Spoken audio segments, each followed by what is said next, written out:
friends, welcome back to Mimi's Mixed Bag. Thank you for stopping by. If this is your first video, I encourage you to check out my channel. I have over 500 seasonal projects and you'll surely find something you like. Been a few weeks since I posted.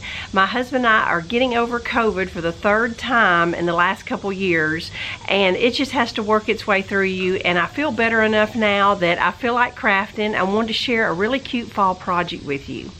Now, a few weeks ago, my husband replaced a ceiling fan in his workshop, and I saw these old ceiling fans in his garbage can, and I dug them out, and he just shook his head because he knows that the wheels get to turning in my head and I've got an idea. Well, I've actually seen this project before. It's not an original idea, but I know a lot of us come across these ceiling fans on the side of the road, or, you know, we're all the time replacing ceiling fans and things. So I'm going to turn this into the cutest fall decor. Now, if you don't have a ceiling fan, the next best alternative is just a 20-inch piece of fence board. It's about the same width. You'd get the same look. So let's go inside where it's a whole lot cooler, and let me show you how to transform this ceiling fan blade. Hey friends, we're at my craft table here, and I figured this would be a good place for me to get with the lighting, and you can see up good and close and exactly what I'm making here. And I'm creating a hanging scarecrow head. Instead of me introducing all the supplies at the beginning, I will just share with you what I'm using as I get to them.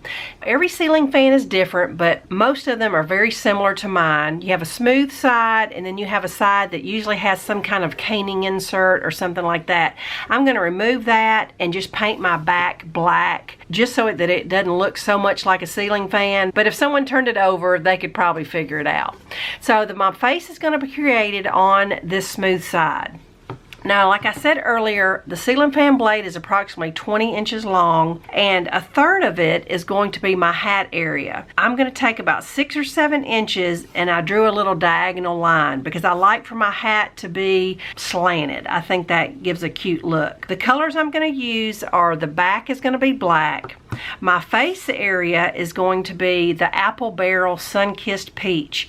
Any kind of flesh color or creamy color will work for the face. Now, the hat color is just whatever color you choose. I've made many of these scarecrow heads, porch leaners and such, and I've always used this King's Gold. It's just a fun fall color. You could even have a burgundy hat, whatever look you want. So when I come back to you, I'll have my back looking a little better, and then my two areas painted. Now, part of the embellishment is going to be a hat brim. You can use a variety of things. I just happen to have this little piece of scrap wood, but a piece of trim, a paint stir stick, you can cut up a ruler. This one is actually 7 inches wide, so you need something that's going to hang off just a little bit on each side to give a hat brim appearance. This is actually a piece from one of those Home Depot children's wood kits, is exactly what that is. But I always pick those up thrifting because you get some really neat little pieces of wood for projects just like this, and this is just going to work out perfect. So I'll have everything base coated, and I'll be back. Alright, I've got my blade painted on both sides now. We're ready to move on. And I also have my little piece of wood trim hot glued in place for my hat brim. Now, for those of you that are lucky enough to have some of that caning on the back of your blade, I thought it would be so cute to fit it into the hat area and really add some fun texture to your scarecrow hat. I've made this many times just plain. When you add your flower and all your embellishments, it will be equally adorable, but I just love the idea of fitting this texture into the scarecrow hat. Just another little added detail. So I wanted you to know what I'm doing with that. Alright, I'm going to walk you through the little scarecrow face. Now, I've said many times on this channel that I'm not a painting artist. As much as I would love to, I just have not made the time to practice. And anybody, I think, can be a painting artist. It just requires time and practice. And I'm just not willing to put that kind of time in it. But my mother was, and she always told me that eyes will make or break a project. And and I do believe her. But the good thing is with fall crafts and scarecrows, they're very imperfect, and that way if it's not perfect or it's whimsical, it just adds to the character. Alright, there's a million eyes you could do, but I'm trying to find simple that will work. You could do ovals, candy corn shape, you could do just circles, and that's exactly what I'm going to do. What I have here is just an inch paint dauber. It's going to look proportion wise of where I want his eyes to be, and I'm going to twist it and make just 2 black circles.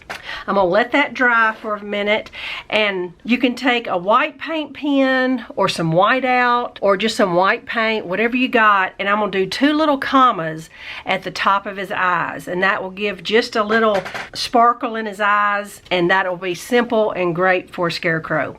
Now for his nose, I just took a piece of scrap paper and I'm making myself a little paper stencil. I just found that way it takes the guesswork out of it.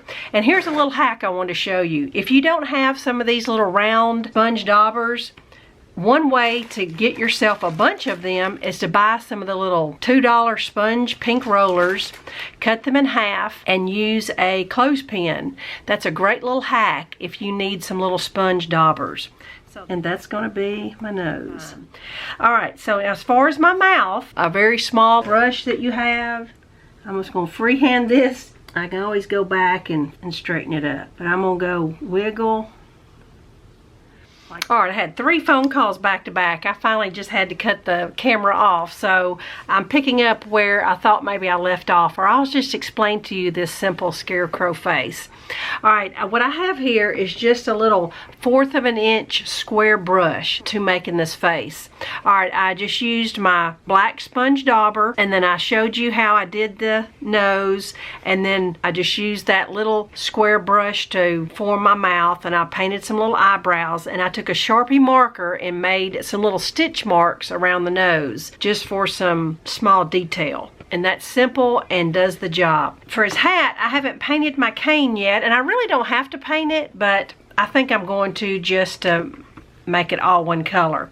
But whatever color you do your hat, like if you do a gold hat, you might want to do like a red flower, or vice versa. If you do you know, a burgundy hat, you might want to do a sunflower, something like that. You want something that will show some contrast. And you really don't need much embellishments, just like 1 flower, a couple leaves.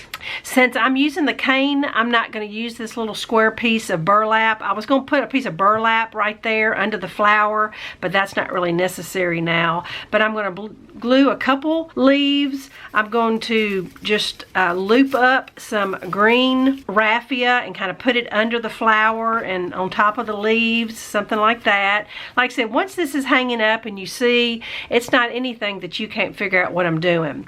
Now, I'm going to paint the caning, like I said. Now, the last little embellishment I want to do is I went to Google and I typed in simple blackbird silhouette. And this is what I found, and I printed it out for a pattern. I knew I needed about a 2 or 3 inch little black bird.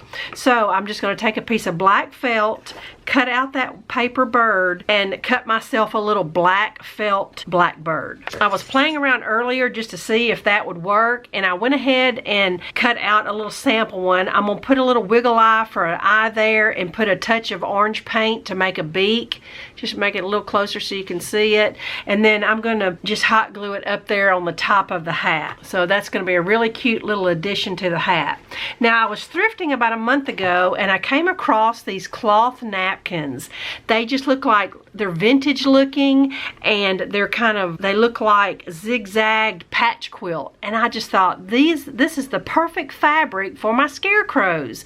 So instead of using the whole square, I'm going to cut it in half. And all I need is a triangle of fabric to create his little bandana. So I'm going to just find the right spot and tie the bandana around his neck to where it will look appropriate, and then just kind of spot glue it in place. But I really will tie it on the side. With ceiling fans where the metal brackets are attached, but I have 2 holes here that I'm going to put wire or jute rope or something will be my hanger. So I'm going to put the finishing touches on it and I'll show you how cute he is. Alright friends, here is Mr. Scarecrow on my front door. This is the best lighting, but I have to tell you, this is probably trash to treasure at its finest. This is probably the cutest ceiling fan blade I've ever seen. I'm going to move it a little closer so you can see. I just took my white paint pen and did a few little accents on the felt bird. Hot glued the flower and raffia. Now I took my pink ink pad and used my thumb and just give him a little bit of rouge on his cheeks to make him a little rosy, and then a good coat of clear spray paint, and then tied the bandana around the neck area. Just love how he turned out. Can't wait to make 3 more with the other fan blades. So don't pass by another ceiling fan blade on a trash pile again. Thanks so much for watching. I hope you enjoyed it as much as I did making it. I'll be back soon. Bye-bye.